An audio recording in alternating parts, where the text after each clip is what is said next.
Good morning, good afternoon, and or good evening wherever you're receiving this audio.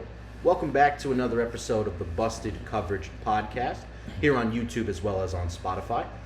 I'm your host Nicholas Persampieri coming at you live from Matt's house, his new house. Round of applause, everyone. Matt has moved in.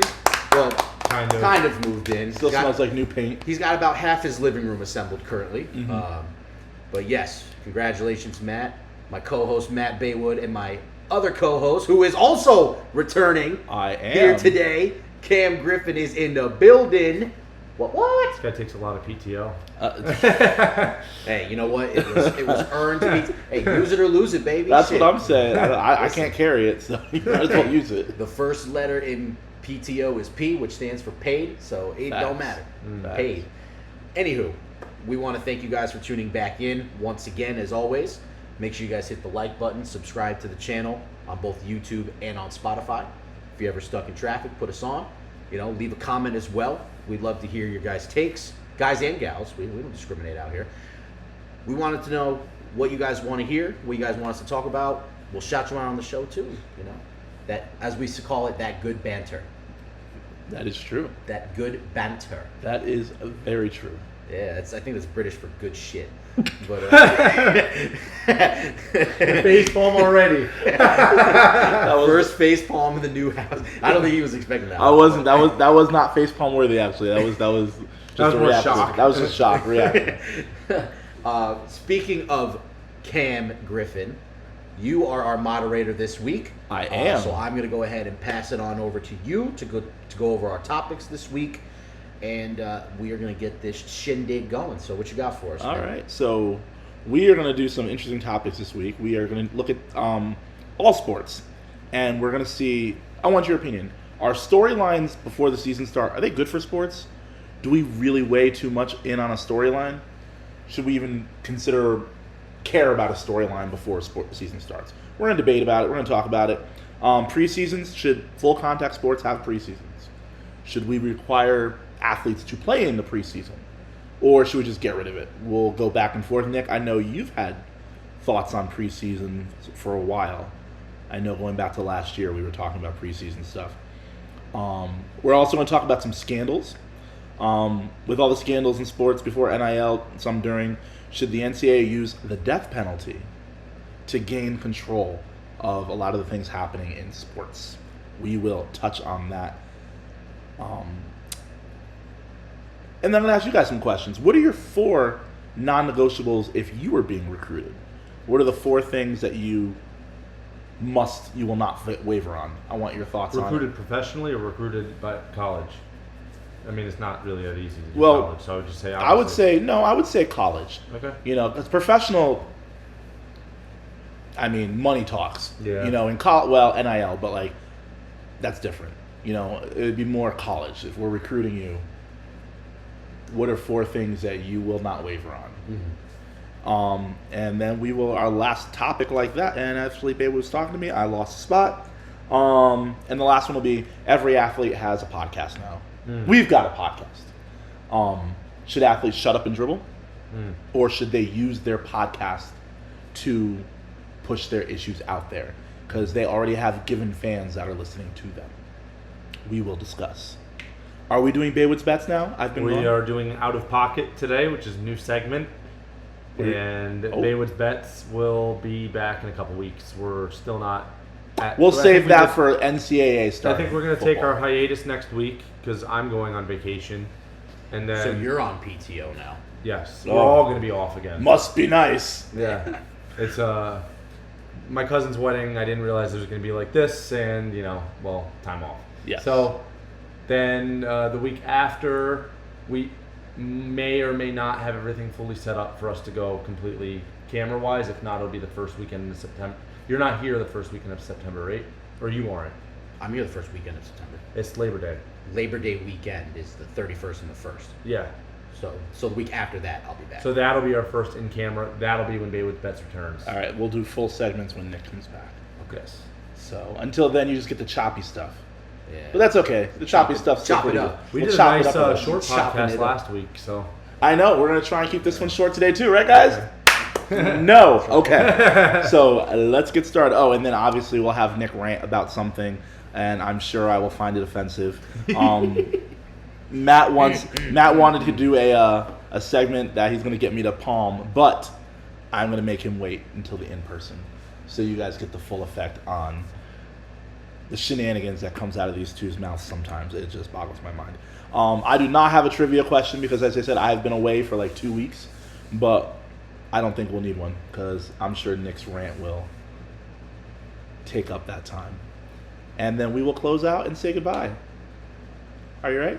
We're good? Ready. I'm good. Ready to get this show on the road? Yep. Yes, sir. Alrighty. Let's do it. Nick, I'm going to start with you. Cam. Because I can always count on what you're going to say. I don't trust Alright. Baywood. Yeah. Storylines. Sneaky guy. Storylines. I'm going to leave it Storylines. generic for you. Okay. Are storylines good for a sport, any sport, before the season starts? So, I'm going to preface my answer. Mm-hmm. Yeah, that's my word of the day, preface. Preface. Um, Preface. I kind of am going to go in a bit of a different direction Fair. with my answer. A broad answer is going to be yes, I think they're good for sports. And I'm looking through it in the lens of the ethos of sports. It's my other word of the day, ethos. That's a good The emotional aspect of sports. Because in my opinion, and this is a broad opinion, but there's two things to me that attach to people emotionally. Mm-hmm. Those two things are music and sports. Those two things, in my opinion, like they can't even speak. They grab people's hearts and their heartstrings, no pun intended, music. And with those narratives or storylines, that to me is what drives that attachment and that investment. So I'll give you an example. Mm-hmm. So, because we see all the time rookies, trades, insert player, insert team, contract dispute between a player and an owner, right? But we've seen that so many times. But I think when they're put into the forefront, especially if sports can get into mainstream, where everybody starts having it, because not everybody watches sports. Mm-hmm.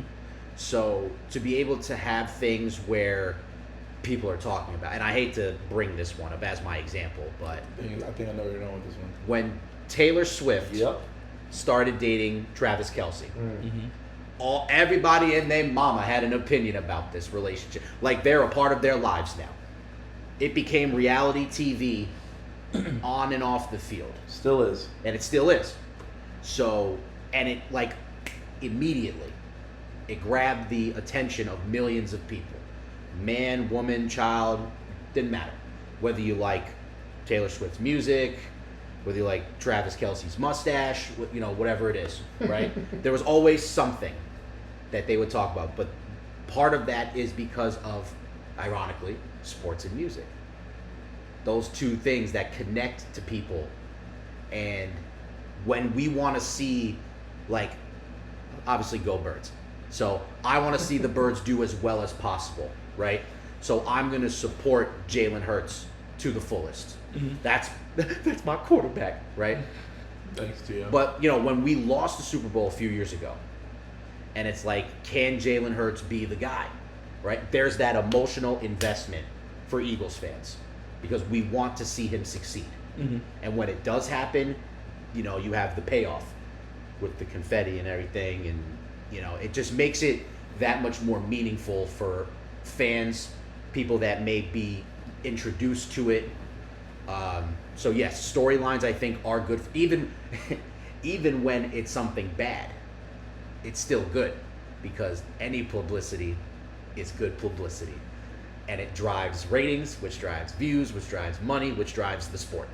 Let me ask you this question. I'm glad you said that part because I want to ask. This popped into my head. If we get the same storyline every year, Yep. with the same result, Mm-hmm. same negative result,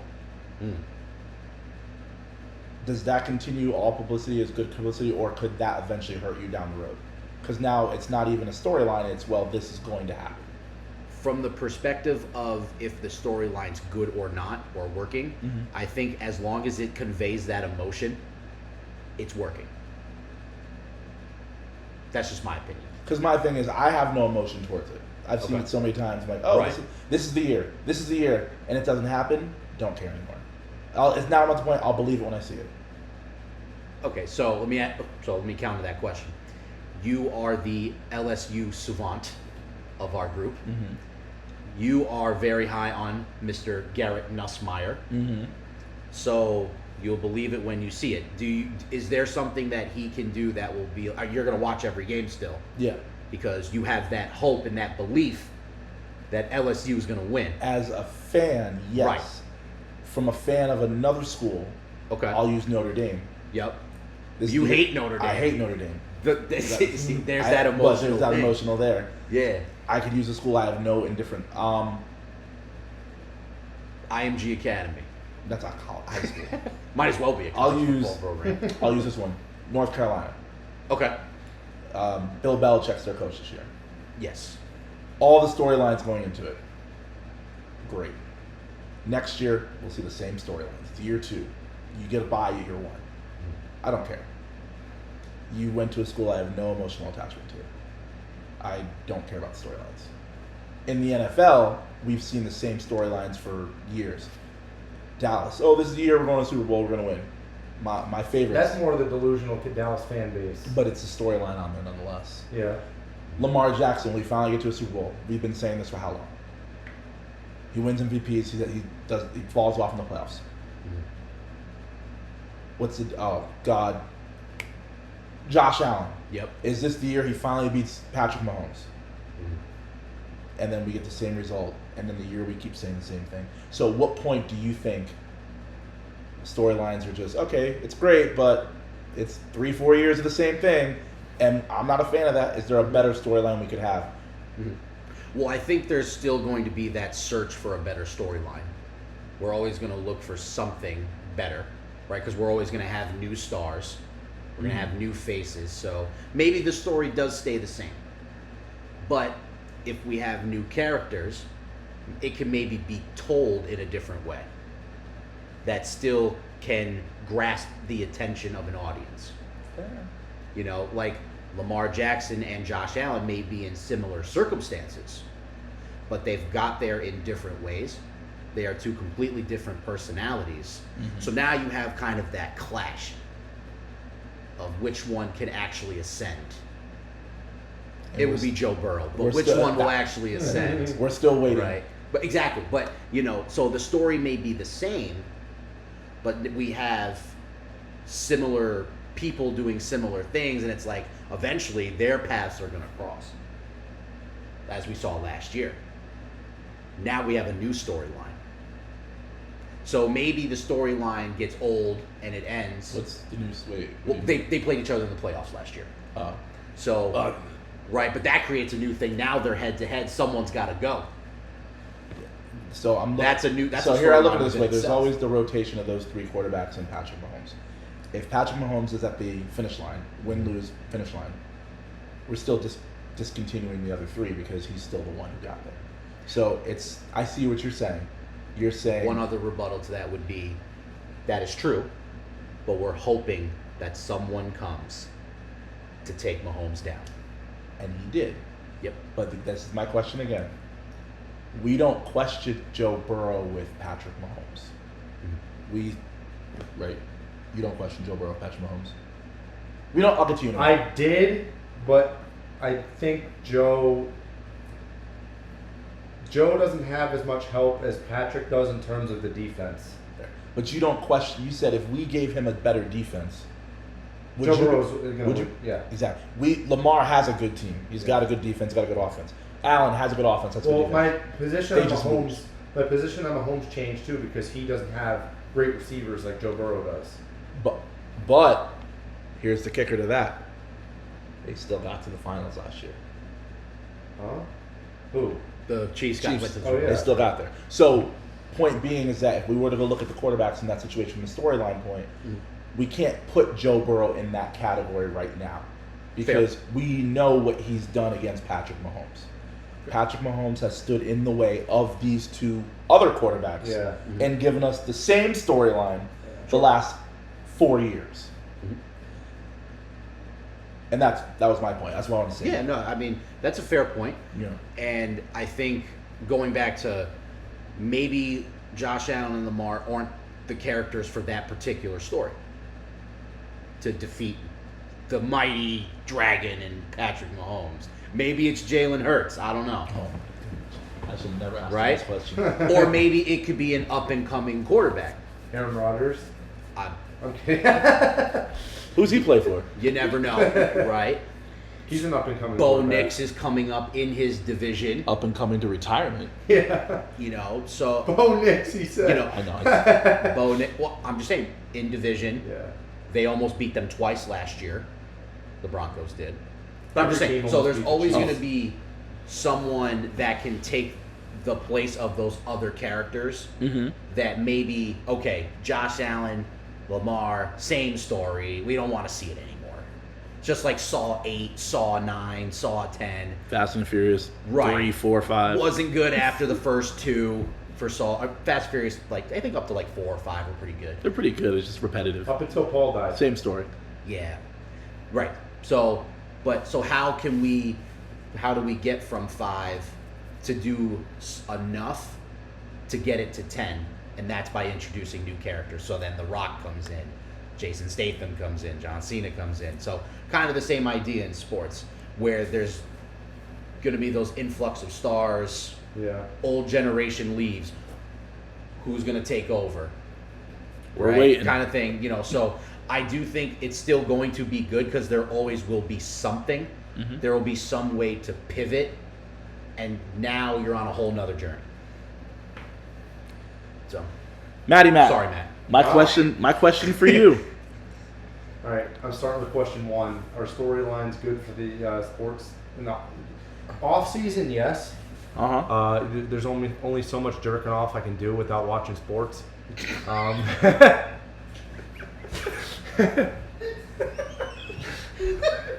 So we'll be back after a quick commercial break. I'm just kidding. There's no commercial breaks. Just so you know, Matt's wife is not here. Was that why that comment came out? Nick wasn't expecting that. I've never seen Nick laugh that hard. I heard you start, and I looked at him, and he said, "Yo, I thought his neck was gonna crack." He turned away. Dude, again, you will see this. You will see this live. Well, not live, but you will see the video of these jokers' comments and my reactions, which are not part of this at all. I do not know what they're going to say. I got a story later on the show. Yes, off the show. Hopefully. Oh my God. So anyway, that being said, in order to keep sports relevant, especially the ones that are in the off season, like the NBA and the NFL and the NHL, that take similar off seasons. There's not much sports going on, so you got to have something to keep viewership up for like ESPN and all the sports outlets that we talked about last week. So they're gonna always, as long as Mahomes stands in the way, they're going to be talking about Josh Allen. They're going to be talking about Lamar Jackson. They're going to be talking about even Joe Burrow because he hasn't gotten there in a couple of years in terms of his own health and coaching problems and defense problems and stuff like that. Because we know what was it, the Chiefs tanked last year so that they didn't have to play the Bengals in the first round or something like that. Remember, they let if they won the last game. It was against the Broncos, I think. If won the last game, the Bengals would have made it to the playoffs. And they would have played the Bengals. Yeah. And they would have lost. And they most likely, actually, I'm not going to lie to you, outside of the Eagles, I don't know anybody who's going to outscore that offense. Yeah. So, but that's just me. So, that being said, there's always going to be those conversations. And to Nick's point, there's always going to be that anticipation of, it's got to happen this year.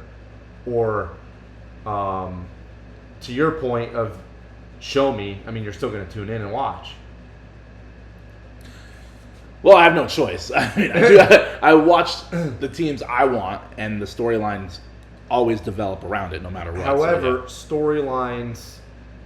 My contrary to both these points is storylines on ESPN is like the same 3 topics every day. Yeah. For like 3 months straight in the off season, and then if something spectacular happens, then all of a sudden, it's they focus on that for maybe 10 minutes, or maybe a day. But if Patrick Mahomes throws some crazy throw, then they're going to be talking about that.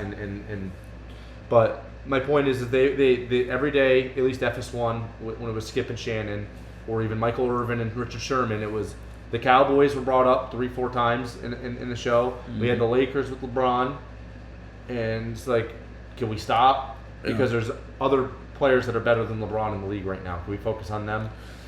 I think new storylines are always good. Mm-hmm. It maybe beating down the same old ones, like the Lamar Jacksons, because we're tired. We all know that he hasn't gotten it done. We don't need to address this again. Mm-hmm. But new storylines of new talent, like Jackson Dart coming in and playing decent. He looked very decent. Yeah, I will say. I remember his first drive. I think he threw a pick, but after that he looked great. I mean, he's not throwing in Malik Neighbors yet, so we're good. So Jackson Dart is shining. Shows why we all thought that he was better than Shedeur, even though it's preseason. Mm-hmm. We can talk about preseason shortly. Stuff like that, like highlight people that people don't know about. We don't need to be talking about LeBron James all the time. We don't need to be talking about Patrick Mahomes all the time, even though that's what draws attention with the Swifties, with the Chiefs now, and Lamar Jackson. Yeah, we know it's not all his fault. It used to be. Now it's it could fall on other people on the team and the team as a whole. We saw Detroit last year have some questions. I mean, they had injuries, but when they played San Fran either last year or the year before, I think it was last year, right? They were up. They were winning, and they decided to go for it twice rather than kicking the field goal twice, and that made the difference in the game. Mm. So there are other storylines that should be focused on more than the typical ones that we see every year. Yeah. So storylines are, to keep it shorter, storylines are good, but I think that they shouldn't be recycled every year. So we talked about, we did a little basketball, a lot of football, because obviously I think football gets the most storylines as a whole. I think basketball, we look at players. NHL, I'm not, again, as you guys know, I'm still learning. There's not much coverage so there's not much mainstream media. On NHL? No. Okay, so the storylines are there, ESPN2 but we don't see, we don't see a lot of the NHL storylines. Mostly, too, because it starts around the same time as basketball, if I'm correct. Yes. So you do what, I hate saying is more popular, but you do what's more popular, unfortunately. Sure. And baseball has storylines, but it's a long fucking season. It's the Yankees. And we're into it. It's very, I don't want to say star-driven, but it's very regionally based driven. I mean, for the past couple of years before LA won last year, it was, can the Dodgers get it done? They're loaded. Yeah. And we are in New York area, so we have Yankees, Mets. For those baseball aficionados, George Steinbrenner had bottomed his wallet. So as a Yankee fan, we are used to dominating the headlines, especially in the New England area. So our storyline is the same every year, and to be honest with you, it's freaking annoying. But Matt, I'm going to ask you first, and then we're going to Nick, and then we will close out this subject. We mentioned a lot of positive storylines. Uh-huh. Are there storylines going into a season that are negative, that can rub you the wrong way and be like, wow, we should not be a storyline, or I'm not sure that is should be the focus of this storyline? You can use an example if you have one. If not, no worries. There's plenty of them. I might, while I'm talking, if my example pops back into my head, I did have one. Do you want to go to Nick first? Yeah, please, if you don't mind. Nick. Hi. Do you need me to reread the question? Yeah, can you please reread the question? I knew you were going to ask that. Oh, I got it. I got it back. Good, because I forgot. I yield my time to Matt Hayward. Luka's weight. Yes, okay. Luka's weight, all off season, they talk about, he can't do it, he can't get it done, he's out of shape. this and anything. The dude was just in the NBA Finals 2 years ago, or not even. It's technically like a year and a half ago. Looks phenomenal right now, by the way. Yes. But continue. So obviously last year he got traded. Part of the issue was his weight. I thought they focused on his weight too much. They didn't talk enough about how Anthony Davis could have benefited the Mavs. They were all talking about Luka to the Lakers and LeBron and Luka's weight and how he's going to gel with the Lakers. Anthony Davis, for the time that he played with the Mavs while they were healthy, which was brief because he got hurt like the very first game, but he looked great. They didn't focus enough on that. So the negative was just like, on Luka, then LeBron is honestly negatively in the news too much. Yeah. He is a great player, has been a great player. The spotlight is, of course, on him because he's been the face of the league. But, Kevin Durant and his burner accounts, who cares? Thank you. Yeah. The Cavender twins. Yeah. In my opinion, why are we covering that? Yeah. Those are the type of negative thing. They're just doing it to get clicks. Yeah. I mean, if a star wants to cuss me out online and they want to use a burner account, I don't care. Yeah. Who is putting in the research to find out it's a burner account? That's what I'm thinking too. Even if it's not a burner account, someone who's dedicated. How many people are faking burner accounts and then getting accused of having burner accounts now? Because you can't guarantee that was Kevin Durant either. No. Who's tracing that back? So, clickbait. Nicholas. Yes. Chris Ampieri. What's up? Mr. Gold's Gym shirt. Yes. I've had this shirt for so long, man. I got this at Bob's before they closed down. This was like 10 years ago. All their stores, by the way. So people listening probably don't even know who Bob's is. Not the discount furniture place. That was a clothing store for those young ones. And those people who don't live near Bob's furniture store. Right. Nick, who the fuck is Bob? Are there... The guy with the candy in the center. They had the best discount candy basketball cookies. shoes. Bob's. Ooh, true. Well, anyway, the places called the Starberries have the best. I can't think of it. Starberries are bad. But I used to shop at Stride Rate. No, not Starberries. You know what, Nick? Yes. Are there storylines that are damaging or probably negatively focused? I know we said all publicity is good publicity, is what you said. But is there some that might not be not worth it going in, and they should have focused on something else? Do you see any of those in any sport, by the way? I mean, I definitely think there's circumstances where things come out where maybe a sports federation or a league may look at this and say, "Oh, this isn't good." I know last week Matt and I touched briefly. A tennis player had received death threats for losing a match or whatever because a bunch of people bet on her to win, and she was like a favorite or whatever, and she ended up losing to some girl or whatever. And you don't really hear about the WTA, the World Tennis Association, trying to come out and make a statement to support the player. And she had a great response. She said, "If your mother read your messages, they'd be ashamed of you." Yeah. Great response. Handled it very well and handled it with a lot of grace and with a lot of class. But that's not something the WTA wants to see.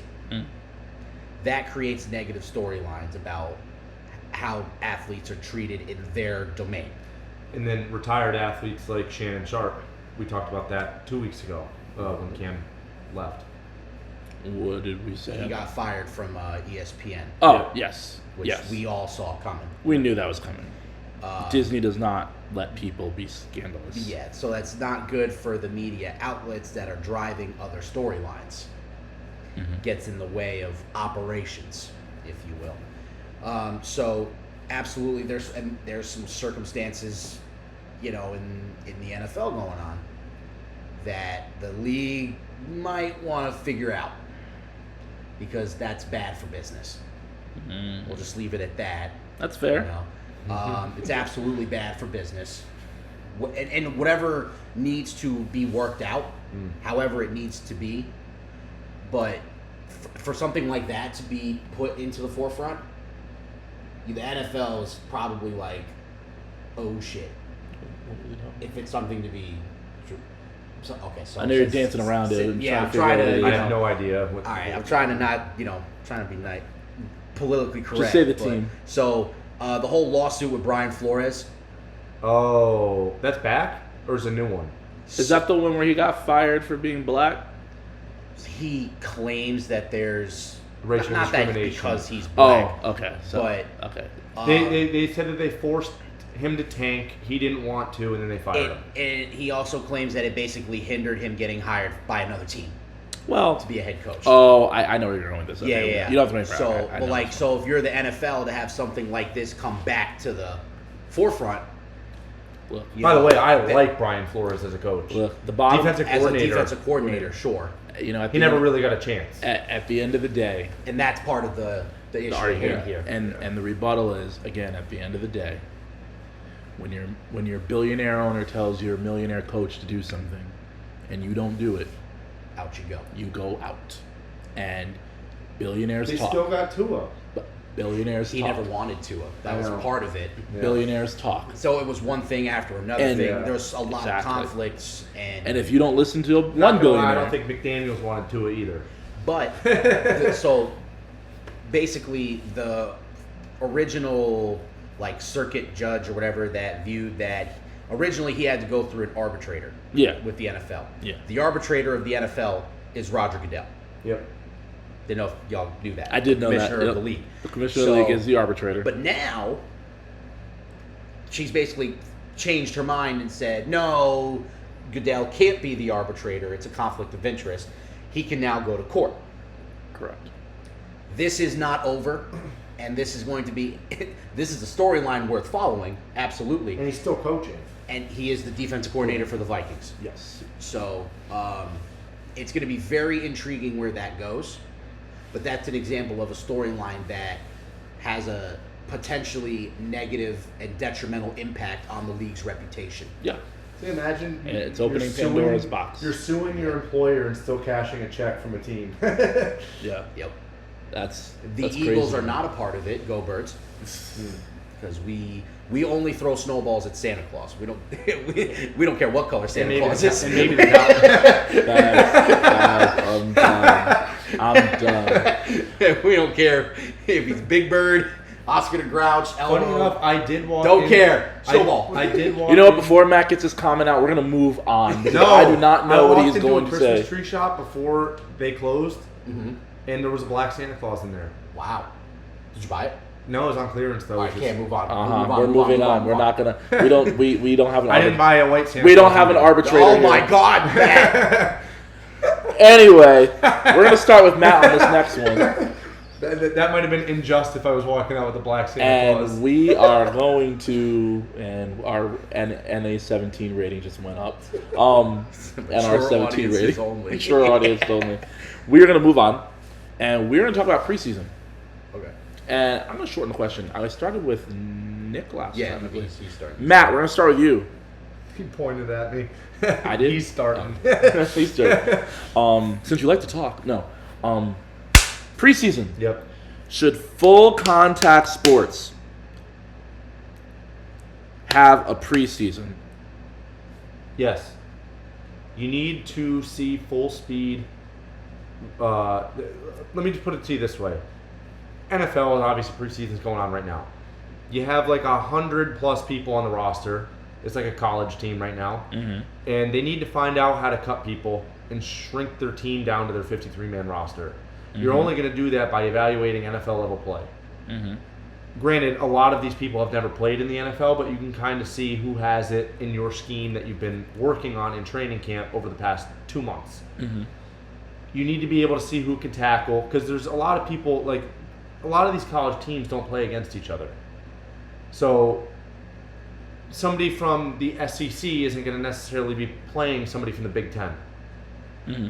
There's a lot of college teams, a lot of people that get drafted from schools that aren't even, like, there's D2 schools that we don't watch that people get drafted from sometimes. Mhm. It's not very common, but it happens. And kudos to those recruiters who find them. I will say that. And there's a lot of undrafted rookies that maybe people don't even see tape on, other than maybe Cam, because Cam and Nick know about every college player there is. Watch a lot of college football. Yeah, so there's people that are like, oh, well, he played at Arizona State. He was their second string running back or whatever. It's like, oh, cool.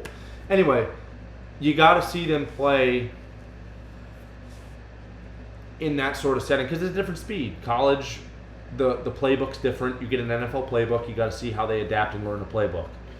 For example, Roman Wilson last year was a rookie, played slot wide receiver for Michigan during their championship run. Steelers drafted him in the second round, and then he didn't play last year at all.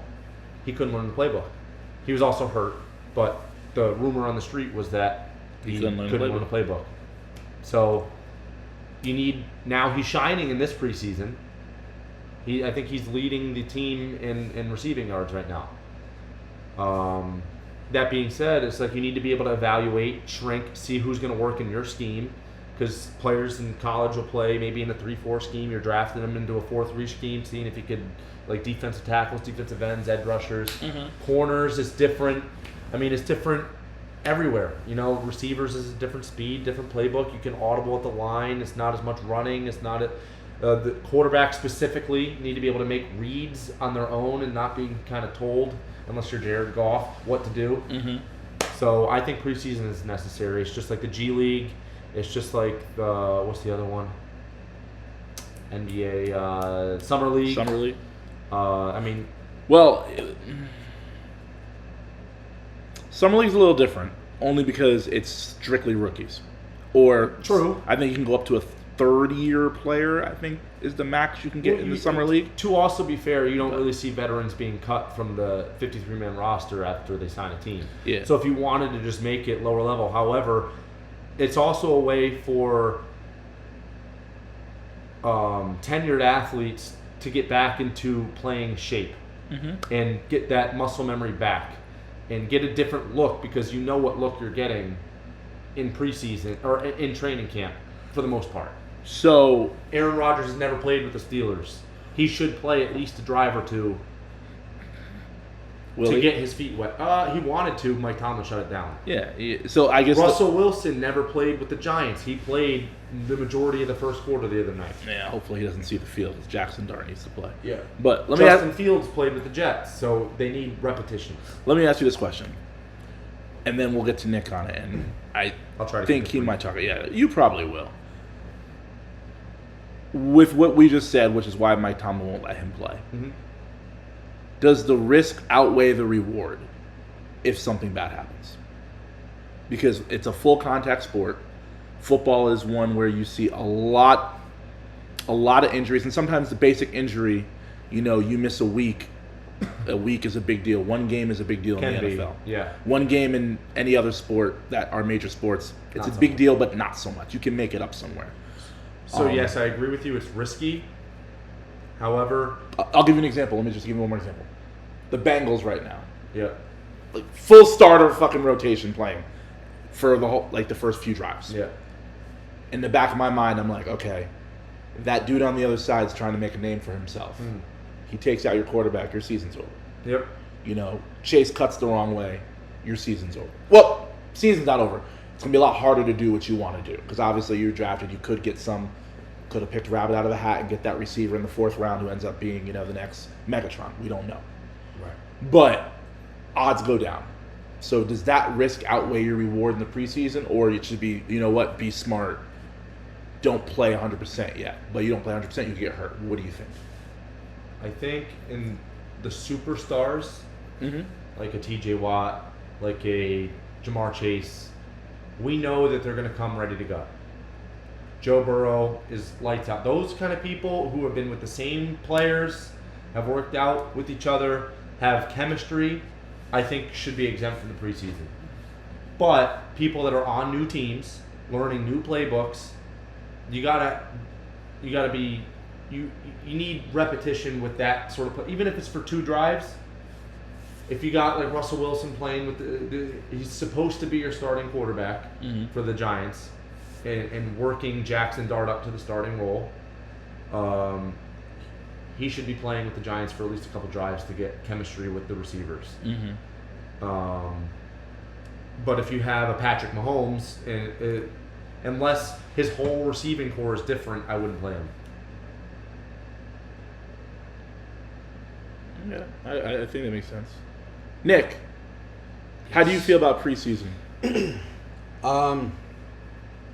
I think it varies by sport for me, which is kind of weird.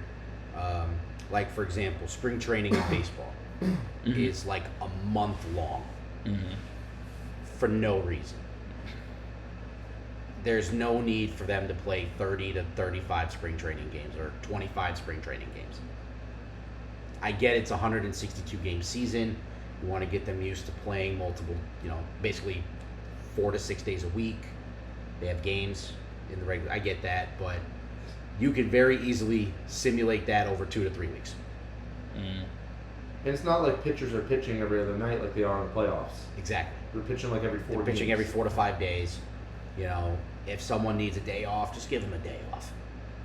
Whatever, right? Let me ask you a question real quick in baseball. Sure. On a doubleheader, game at 1, game at 7. Do you hit in both? Yes. I know you don't. believe You the don't games are pitch shortened, both. right?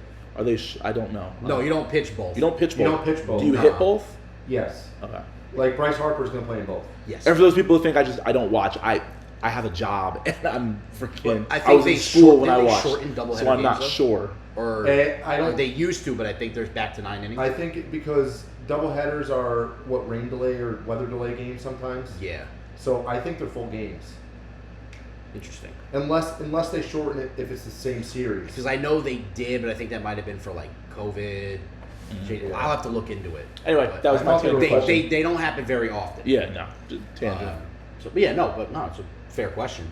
Yeah. Long day. Basketball, I like the summer league. I think rookies and second year players should have that opportunity to shine. Before a season starts, so that they can maybe get picked up on a roster. Or you kind of know, all right, this is a G League development player. This kid just needs reps before he goes to the main roster. We can make those assumptions by watching the summer league. They're, by the time they get to the preseason, which I think NBA preseason is only 5-6 games. It is 6 maybe. 6 maybe. It's Do you 2 need- weeks maybe. 2 weeks. Do you need 6 preseason games? Probably not. I have a counter to that. Let's say If let's say we're all on a team, which we are, we go and practice every week. We get used to who we're practicing against. Joey Porter Jr. is lining up against DK Metcalf. Eventually, he's going to understand exactly how he runs his routes, exactly when to break on the ball, what he's going to do by his body positioning, because that's how NFL athletes and whatnot do. Same thing with basketball. You're going to know what kind of cuts these people are going to be making when Steph Curry, running around the court. You're going to get used to guarding it. When you play preseason games, you get used to guard. It's a change. You don't know how the other people are running routes necessarily, or how they're blocking, how to get under. Like, you're gonna know how to beat your own offensive line. So I have a point to make after that, but I want Nick to finish what he's going to say. So 'cause he may touch on it. Gearing back to the NFL, where I think going more with this, I have a theory. I don't want to say proposition, but a theory, Okay. because I don't think there should be 3 preseason games either. I think there should only be 1 or 2 max. I would prefer them to do the joint practice structure You're more knowing where I'm frequently. going. Okay. They've been doing it a lot this That's year. where I'm going. They usually do it second game. They'll run joint practices and they'll play each other that weekend. So far this season, we've seen both of them. Yeah. Right. So I would say if you're going to have maybe 2 preseason games, you have, and whoever it is, I don't know how they determine preseason, because the Eagles and Jets will play each other every year in the Yep. preseason. It's always our last preseason game. So, okay, we're going to run a couple practices, 2 days, whatever, 3 days, and then we're going to have the game. Or we'll have a live scrimmage in the stadium. Fans can come in at a discounted price. Come on in. They should run Oklahoma drills. That'd be hella fun, but they won't. But yeah, big so cat drill. I would also propose, if you want to have a third preseason game, because really one of those games is all backups, roster cuts, kind of who's fit. Final where. cuts. Right.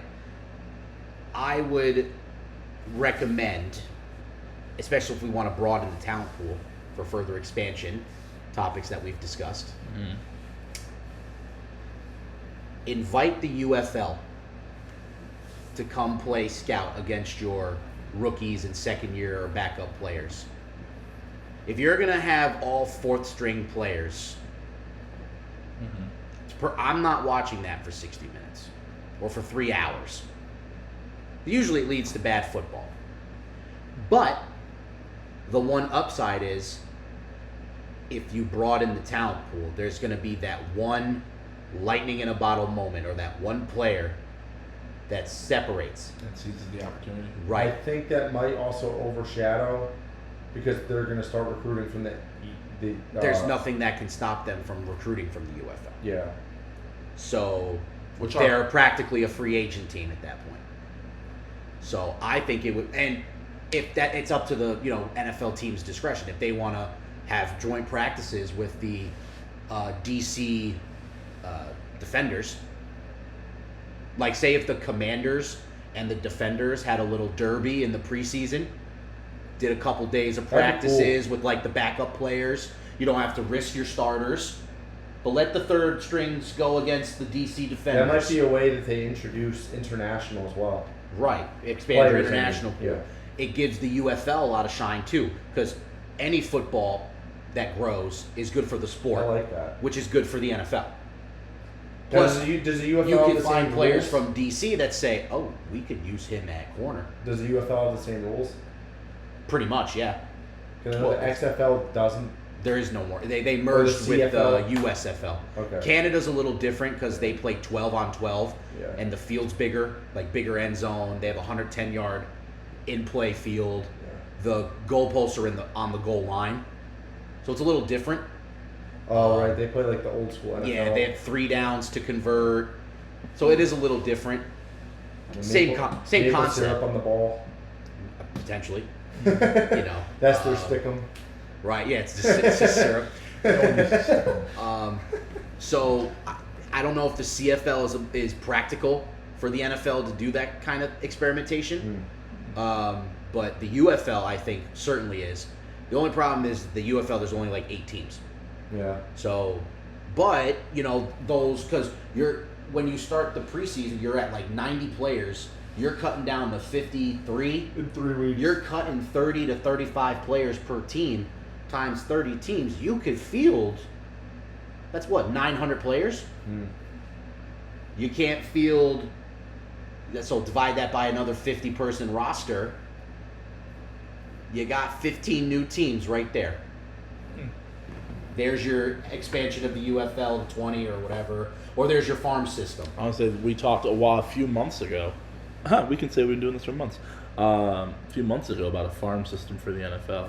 That might be your scenario. You could call it the, whatever. Not NFL G League, or the NFL. Name to be determined. Yeah, whatever. Yeah. Something like that. Well, I'm glad you brought up the joint practices, because that's where I was going with my question. When I said, do we need preseasons? I personally do not mind preseasons. I think they're a little long, if you want my opinion. The games do drag on a bit. I don't think we need to be, and I get it, you want to see 4 quarters timing, but the reason people are going to those games is that might be the only game they get to go to. So you're just making money off of the fans to an extent. Right. Of that. I'm going to see Patrick Mahomes. Patrick Mahomes is not playing. I'm going to see him stand there on the sideline. Yeah. You're benefiting when you get the stars who are like, well, I want to hit the ground running when the season starts. You're also taking a risk. And I get it. Yep. I go both ways on preseason. To be fair, I went to the NBA game and saw Cat on the sidelines. Yeah, and the Not a preseason game either. Yeah. I saw LeBron on the sidelines when I went to an NBA game. Also, trust me, it's not. It sucks, but I think that's the reality of the situation. I go both ways on it. I think preseason can be good. You get your rhythm going, you get your rhythm back, and you can hit the ground running. But we've also seen players get drastically hurt in summer league, lose a season. We've seen players get knocked out in preseason. Yep. So it goes both ways. On a physical contact sport. It's a risk every time you step on the field. In reality, it's a risk every time you step out of bed because there's nothing stopping you. I don't know if you remember a car commercial years ago. Car commercial maybe, or Want to Get Away commercial, might have been one of them, where the guy gets drafted and he's at the top of the stairs and he's the number one pick and he falls down the stairs. And it's like, you want to get away? Or something like that. So this stuff does happen, but I like your arguments. I like the for and against, and Nick is raising his hand. I just have one last quick comment. If this is a facepalm comment. No, it's not. Okay. It'd be a record. We have also seen examples where a team will not play its starters the entire preseason and they'll win the Super Bowl. Is there a certain team that did that? The Eagles last year, yeah, they did not play any of their starters in the preseason and they won the Super Bowl. So it is possible. But at the same time, if a team feels it's necessary to get reps, then swim at your own risk. Facts. There may be seaweed, there may be sharks, Jellyfish. there may be pee in the pool.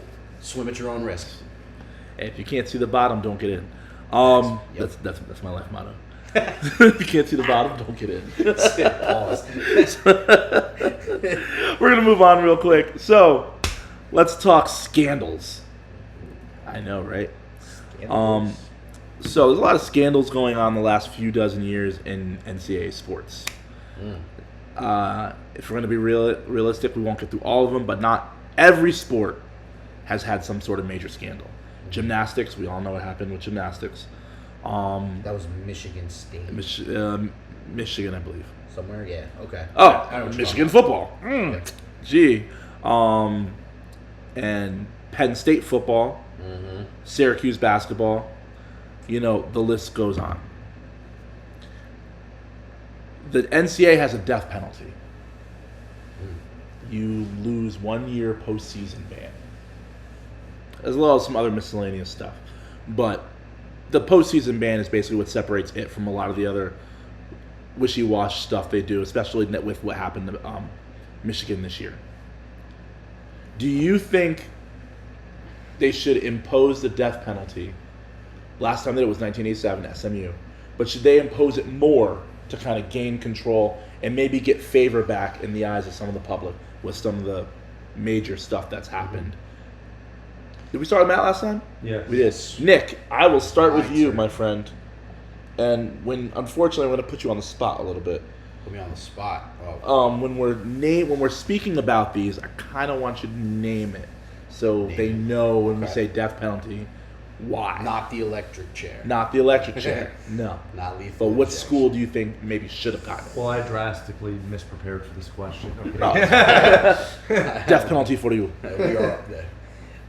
So I'm gonna answer it in two ways. Fair. As I do, because I'm an asshole. First is, I think now in today's kind of business of college sports, because let's face it, money talks. Mm-hmm. So I think it's much more difficult because, it drives, business. And especially too with like the NIL stuff, it's basically like a giant loophole to recruit people, because you used to not be able to take any type of those like benefits and stuff. I remember, I know it said example, so I remember it was back in the day. This wasn't like really like a death penalty thing, I don't think, but I remember USC had won like 2 straight national championships or whatever, and they had gotten like an improper benefits thing, and Reggie Bush had to forfeit the Heisman Trophy that he had won to the runner-up, which was Vince Young that year.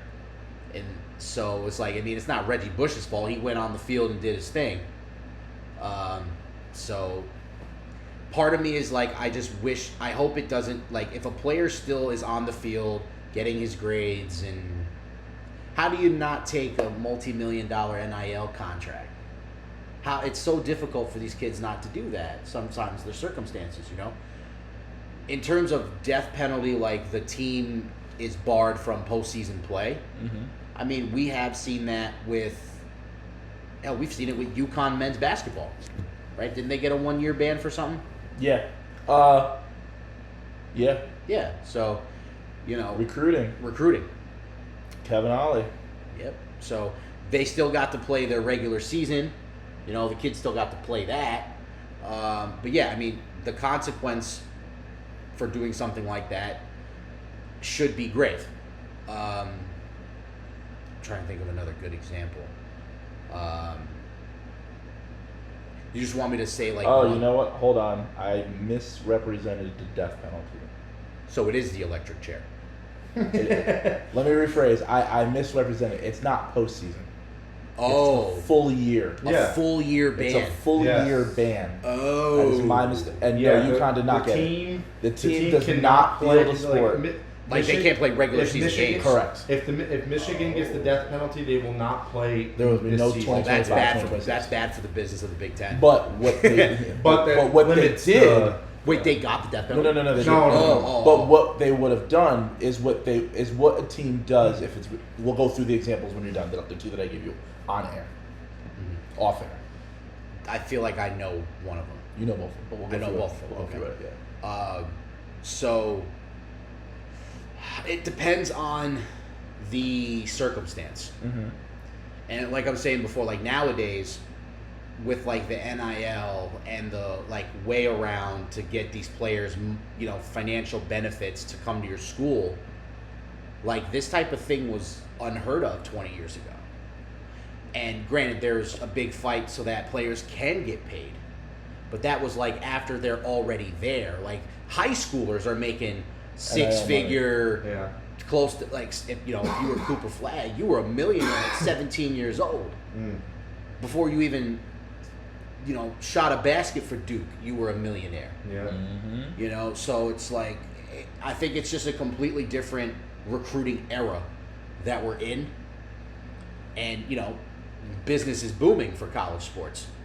So to try to, like, if Alabama didn't play college football for an entire year, that state would enter civil war. That's crazy. So yeah, they would burn down Auburn's stadium. Like, if we can't play, you can't either. Roll Tide, right? So, but I don't know. I just think it'd be a lot tough. Like, they would have to do something so fucked up and crazy that would warrant it. I can't see a death penalty circumstance happening now unless, like, they're, like, responsible for, like, bombing an office building or something and killed people over a quarterback going to somewhere. Like, it's like they would have to, like, Unabomber type shit. Like, something crazy. So, the SMU death penalty. Basically, it didn't come right away because I was reading up on it. This was I pulled it up. like Dickerson era, right?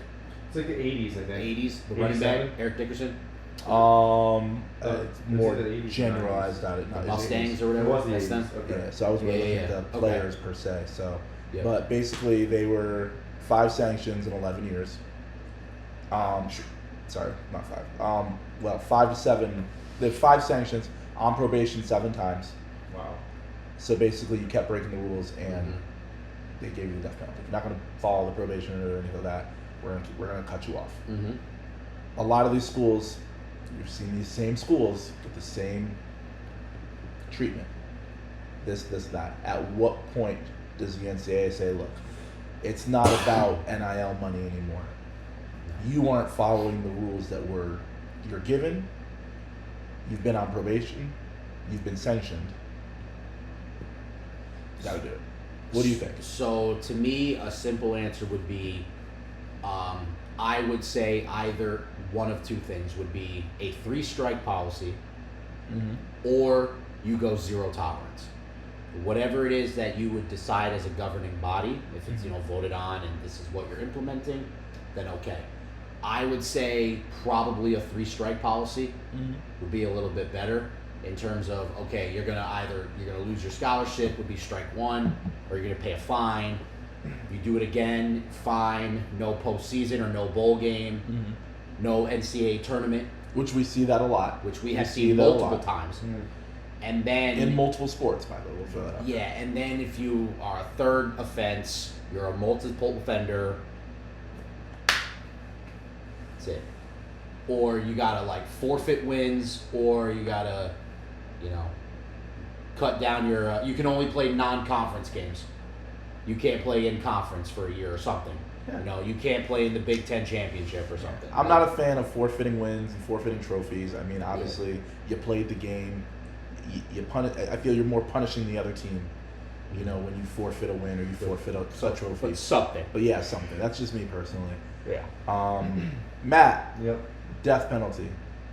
Okay, I'm going to take this in a completely different direction than Nick did too. Number one, I want to point out a scandal that you guys might not be familiar with, but I was, and then it just resurfaced. Funny enough, Friday before you sent the topics, I was talking about this at work.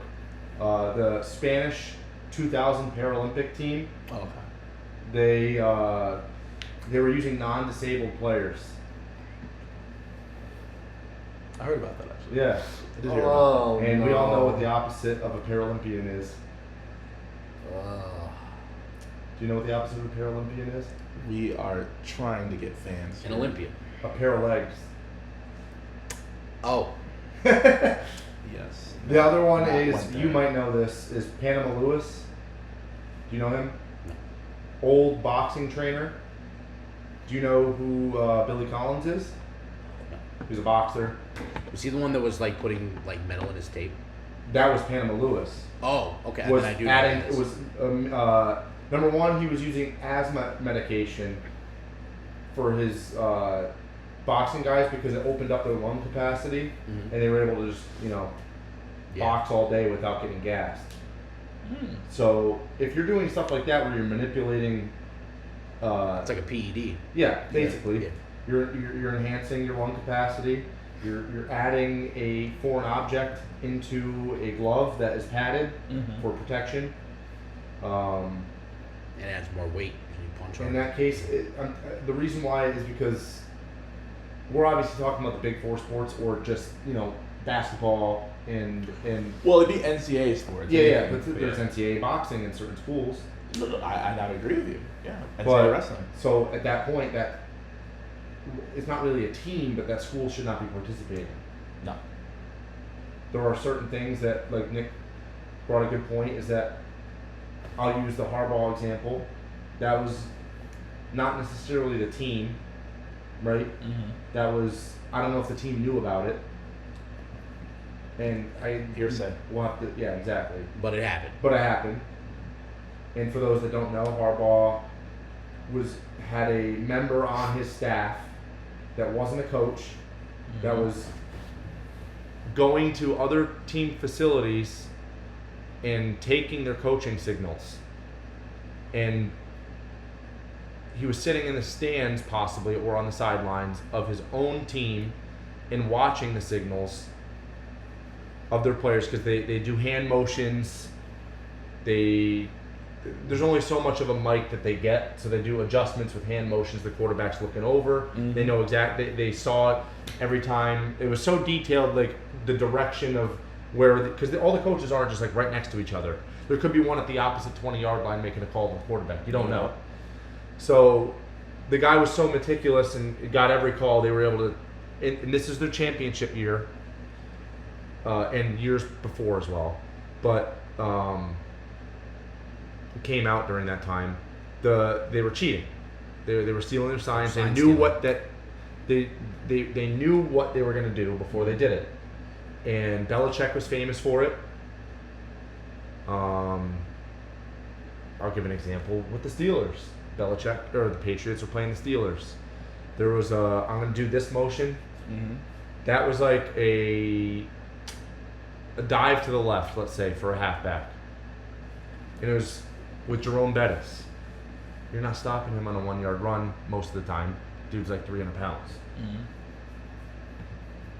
Belichick saw that motion, pulled his defensive tackle over, and said, line up in this gap, you're going to fill the other one. Filled it, stuffed it. They lost. Sign stealing. We just discussed this pre-shows that Harbaugh got like a 10-year ban from the NCAA. Yeah, they got which is stupid because he's coaching in the NFL. Coaching in the NFL. My point is that he shouldn't even be allowed to coach the NFL. He should be a 10-year ban from coaching, period, for that. But the team does. If the team had no knowledge of it, like the players, I don't think the team should be. I think the hard part is that it's always hearsay no matter what. Yeah. Unless you have a video of me there with him listening, there's no proof he told me what they're doing. Death penalty is tough, though. Death penalty is tough. I will say this. There have been 2 scenarios where I do feel death penalty was warranted. And we talked about it off air.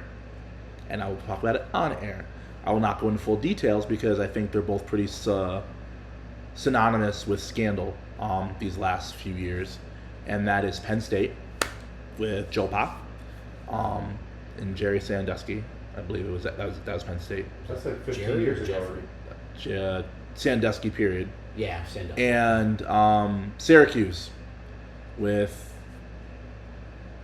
their person, Hang on? Boeheim, right? Jim Boeheim there. He wasn't the one doing it. Right. It was assistant coach, another staff member.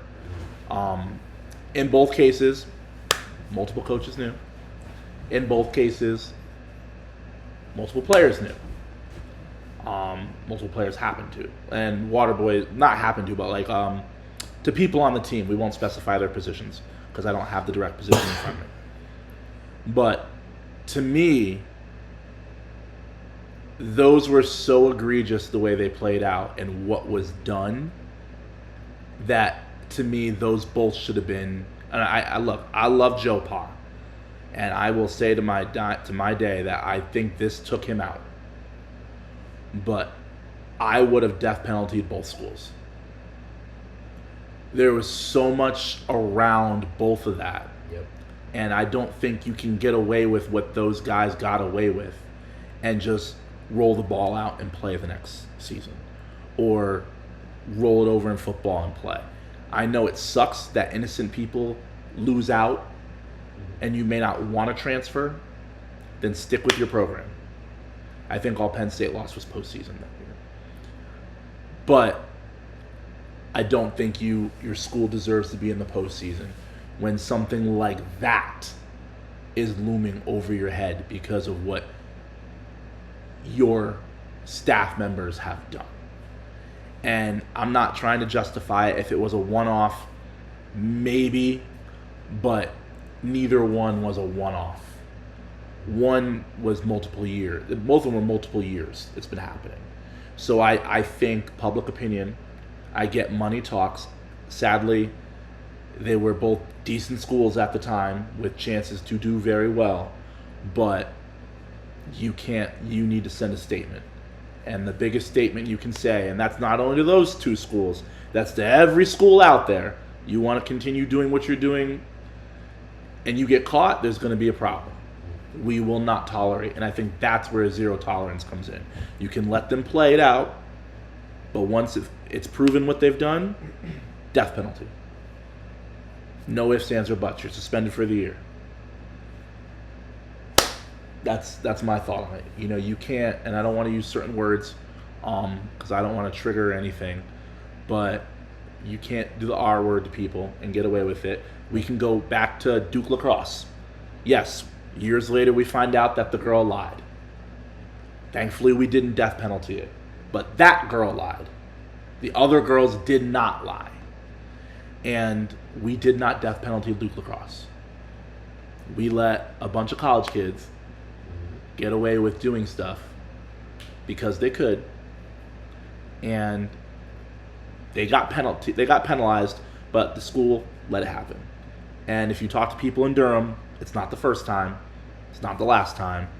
It happens every time, whether it's a basketball team, a lacrosse team, a baseball team, a soccer team.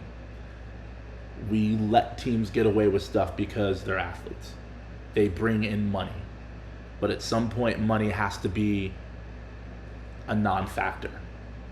Because as much money as you bring in, one really good lawsuit, you could lose all that money. And you lose face with the public. So that's where I feel on that. I think certain things, and I tried not to use certain words, but if you are an avid sports goer or you have not had your head up your ass the last 20 years or a few years, you know exactly which scandals we talked about. Yeah, sad but true. We're going to go on a little happier topic right here. We're going to move on. Matt, Yo. Nick, Yo. you are both seniors in high school, getting ready to make that final decision. You can pick a sport, any sport. Good times, man. Good know, right? times. Seniors in high school. Yeah. Matt, 5 years ago for you, bro. No, that's 10-year anniversary this year, actually. Oh my God, you're 28 this year. I am. Congratulations. Yeah. Do not ask the question back, but yes, congratulations. I have a question for you. I always have questions, I know. What are 4 things, if you're a senior in high school, tell us what sport first. You're being recruited by the Football. sport, football. Fair. What are 4 things you are looking at from a school that you will not budge on? to go Okay. to school? So because I'm getting recruited out of high school and I'm just an immediate on the field D1 athlete, We're going to throw this out there. We're going to say you've already been, well, I can't do that. You tell me. I want to, Okay, so, because I'm going to be. so I was just gonna say, when you state your clauses, Yep. should you say, like, give him like a list of schools that he can pick from?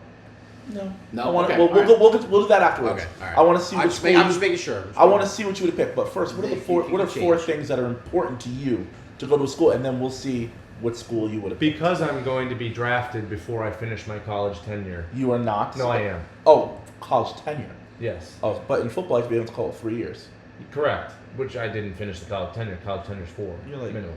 5'10" and 180. You're a Hey, this is his scenario. first year red shirt. Let him cook. Well, okay, cook. Listen, Let that's Russ what the cook. training facilities are for. Let me get my points out. That's part of it. I want to be guaranteed that I can come back to school and finish my degree after I'm done in the NFL free of cost. You're a millionaire. Why do you want to be? But you know what? That's yours. Okay, that's one. I made that school tons of money. I'm not even negotiating NIL here. That's not part of my things. That's one. And generational. Generational what? Free schooling.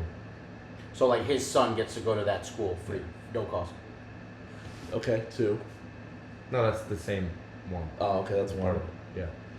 2, I do not want to be sharing a dorm with anybody. Is that because you're a germaphobe? No, because I want to fuck bitches. Ah, Like they don't in their dorms. Yeah, but that's just like I can't. I'm aggressive. Not like that. he does keep peanut butter on his night table. I remember. Monica told me. I The remember. Jif Creamy. You saw it. You're the one that you were holding it. I figured it'd be weird on camera where they can't see our faces. It was easier to save face with you to say Monica gave it to me instead of I walked in your bedroom and there's peanut butter by the bed. Listen, Now, how weird does that sound? I'm just glad this is play on that. tape right now. I don't hide things. Clearly. That's why I was out on the nightstand, not in the Cylinder. nightstand. Condition number 3. what it is. Lifetime supply of peanut butter. No. Listen, hey, if I get sponsored by Jif, that'd be great. Oh, yeah, Jif is good. Yeah. The Simply Jif. All right, so those are the 2 Fantastic. things we know. What's the third? Third, free merch for life. Okay.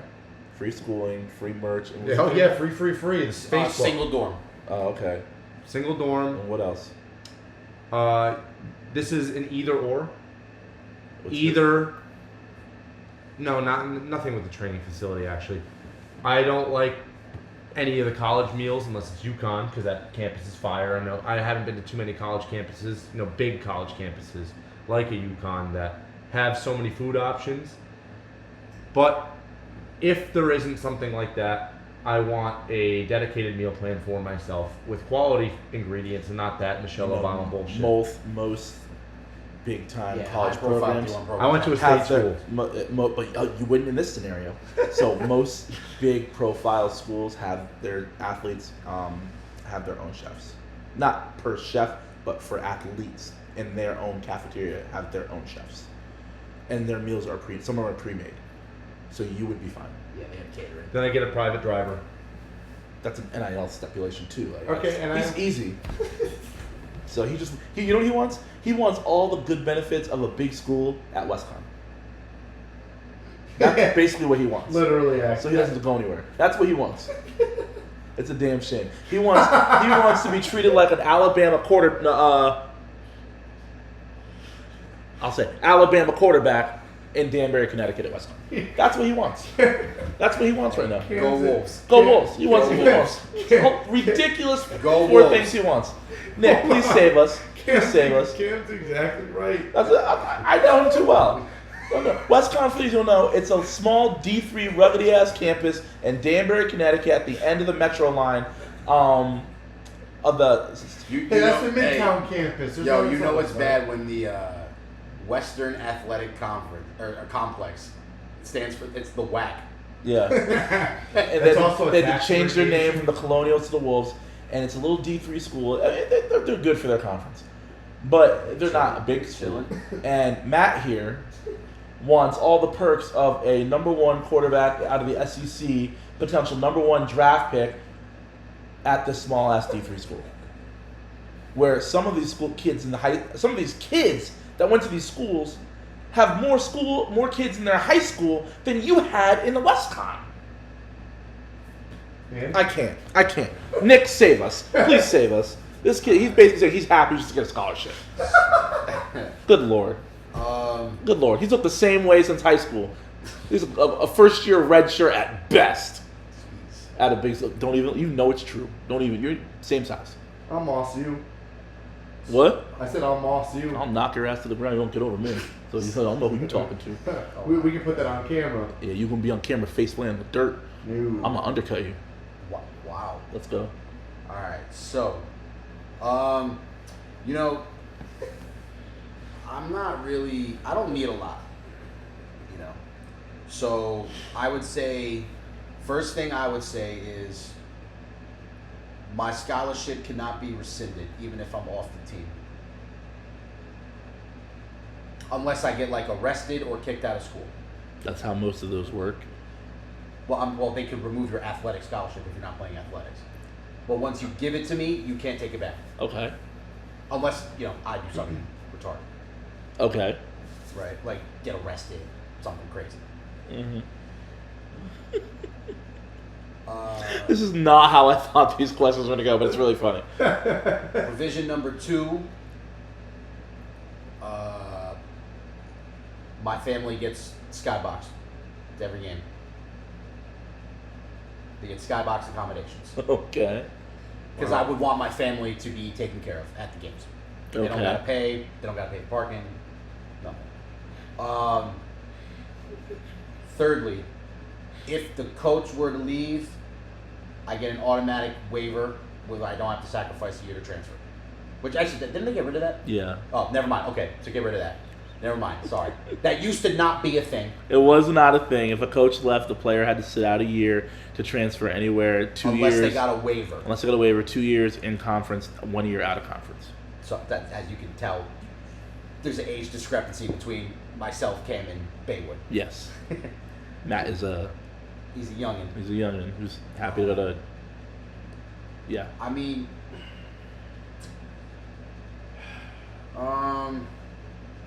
I don't know, man. If I were to be, I don't know if I'd be all right if I was redshirted my first year. Honestly, be all good. You know, it is what it is. So we got 2 non-negotiables. Do you have 4? Or I- you want me to give me my 4, since basically Yeah, this is why don't kind of you where I give me thought your my 4 and then topics I'll- were going to go. Yeah. Not selfish little dude over here in give the me corner. your 4, and then I'll bounce off. Trying to be a big fish in a small pond over there. Because like the things I'm thinking of, I So already have. my So, four non-negotiables, because obviously you're being recruited by all the different schools in the country. Yeah. One is coaching. I want coaches who are going to push me, not kiss my ass. I already know I'm good. Now, push me. You want me, so I know I'm good. 2, location. I want to go somewhere that I will not. I will be happy. Which means that I'm weird. I walk around campus at night. If I can't do that there, I'm not going. I don't need to see people, but I want to feel safe. So you're not going to Temple? I'm not going to Temple. Temple is a no-show. I heard about Temple. 3, I want to play. Obviously, I know I'm good. You don't go my ass, but I'm not going to come to you if I know I can look at your depth chart and see, like, you're recruiting people in my position who you feel, oh, they'll push you. I know I can push. I will push them, but I want to make sure I play. And the last one, fans. I want to go somewhere that has fans and play somewhere where fans appreciate you. I don't want to go somewhere, and I don't want to name drop, but I don't want to, let's say, go to Vanderbilt, and they don't have a full stadium. Downtown Nashville, baby. Well, when they play Tennessee, 8 out of 10 games of the year. That's not going to happen. I don't want to go to Stanford when Duke comes in, or not even Duke. Boston College comes in, and half the stadium is filled. I don't want to do that. I want to go somewhere where night in and night out, I'm playing And what sport? in front of a full capacity. And that's any sport. I know. What sport did you pick? So I picked football, but I actually will go back and I will pick basketball. I actually have a good one. Because I actually appreciate this. Because we didn't get a lot of it where I went to high school. I mean, actually, we got a good amount of it in high school, but only when the going was good. Legacy and tradition. Where the old players would come back and visit and take time out to, drop some knowledge and give guidance and almost like a mentor kind of vibe. I follow a lot of That would be something I would want for sure. UConn basketball and Duke, and it's really funny you said that because a lot of the players came back and were working out up there. Yeah. Which is what you said you wanted. I think you wanted to be able to work out in the facilities no matter what. I didn't say that, but that was going to be what I was going to say. Which usually, Yeah. if you're really good, you can always work out in the facilities going forward because any publicity with you there is good for the school. Yeah. So yours were funny, by the way, only in the sense that everything you wanted, you basically would have gotten from a big school. And I know you don't want to, you would like to stay closer to home. So it was really funny because yours were interesting because everything he wanted. Well, first of all, half things you wanted, I got at Central, so I thought it was very funny. But the only thing I didn't get was my own room. But that's Did basically. you got free schooling for your kid? So What? You got free schooling for your kid? My kid will be an athlete and he will be able to get free schooling himself. So I don't know why that would even be he a will thing be for him. in soccer academy. Unless your He'll kid be is pro just not by the athletic. time he's 16. I might have to rethink one of my options. So we just yeah. know that great athletes. Oh, and by such the as way, myself don't and by the translate way, to- by the way, if you were one of those really good athletes at that school and your son wanted to go there, the school wouldn't make him pay. They never do, because they want him there, because they know you're gonna. Example: Bernie Williams' son went to Quinnipiac. You think he paid? Hell no. What school would you have gone to, by the way? Westcon. No, I'm kidding. I know you would have. See, that's I know him too well. What school would you have wanted to be recruited by for football? Funny enough, I almost went to Florida Gulf, but that's also another D3 school. Mr. Division I would 3 have over done Arizona State, Okay. Only one. What's the one Oh. school you would have gone to? Penn State.